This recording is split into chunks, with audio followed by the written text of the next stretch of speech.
and she has a conversation. Bloop boop boo. Bloop doop doo. Bloop doop da boo. I drove to visit family in Ohio and back recently, and for part of that drive, I decided that I wanted to listen to Kate Bush's entire catalog. I've been a big fan of Kate Bush since about 2009, I think. When I got to her 1985 album, Hounds of Love, I was reminded of how much I love it. I remembered a review of this album that Ramin and I wrote a while back that we posted on our Facebook, which we were using alongside the channel at the time. We are not using Facebook anymore, so don't go there.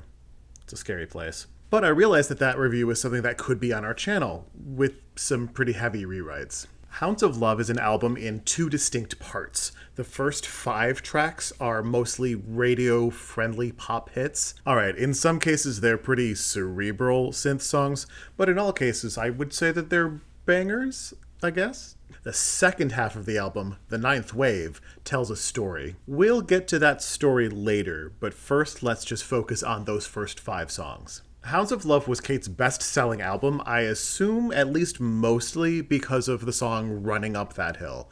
Remember that song being really big a few years ago? Anyway, it's simultaneously one of the smartest songs she ever wrote, and one of the most easily enjoyable songs. It's not as compositionally adventurous as many of her other songs on this album or elsewhere, but it's a pretty much perfect pop song. The driving rhythm makes it instantly catchy, the synth hook is a definite earworm, and Kate's performance in the song is full throttle. But when is she not full throttle, especially in the early middle parts of her career? Ramin and I talked about how we appreciate a good radio-friendly hook at the beginning of any album, and this song really delivers on that front. The combination of the powerful lyrics and Kate's really chesty delivery elevate this song to something that might not be quite as interesting in other hands. As for the rest of the first half of the album, it's bop after bop after bop, other than the slightly disappointing Mother Stands for Comfort. Hounds of Love is a blast that continues Kate barking like a dog. The Big Sky is a little bit less fun, but it's only because it's a lot of songs in a similar tempo back to back, and this has a bit too long of a play out. After the aforementioned Mother Stands for Comfort, which is just okay, we get the fantastic Cloud Busting. Even though it's still in the radio-friendly half of the album, it still feels like it's getting way more interesting. It's preparing us for the back half of the album. Then comes The Ninth Wave. On this half of the album, Kate plays a woman who has survived a plane crash over a large body of water. We see Kate wearing a life vest with a small light on it, bobbing up and down in the freezing water, struggling to stay awake in And Dream of Sheep. Fairly quickly in this track, we hear Kate isn't just writing a catchy song anymore. She's really creating some serious art. The reverb on the piano right from the start really clues us in. We should be feeling differently about this song. One of my favorite moments on the album happens when she sings the words, "I'll wake up to any sound of engines," which I talked about in my Music So Far in 2025 video with Molly. That gorgeous flood of sound I referred to as one of the most perfect sounds ever recorded. It's not super explicit yet, but we can kind of hear a combination of sounds in the character's world here.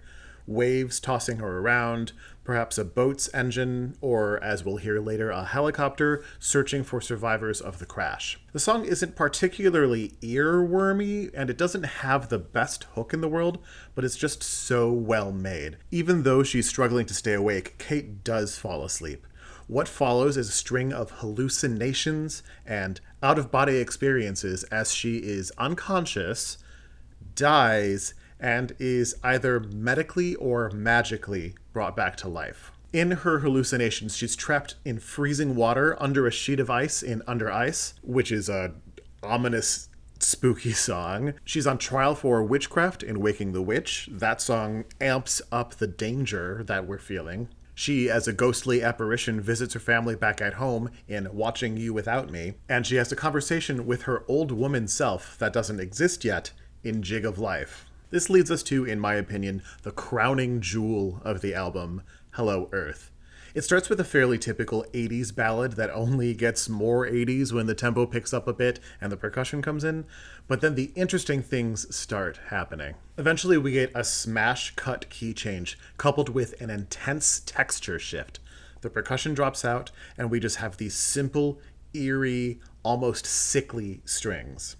Then a men's chorus singing a Georgian song, as in the Republic of Georgia, not the state in the US. When the Georgian song finishes, the strings bring us back to the home key for a second verse of Kate singing. In this second verse, we get callbacks to the rest of the ninth wave before the key changes again for another round of the men's chorus. Again, the strings bring us back to the home key, but much slower this time, with a really satisfying slow glissando. Kate whispers, "Irgendwo in der Tiefe gibt es ein Licht." There's still some life left in the woman. And then a whale sings for a bit.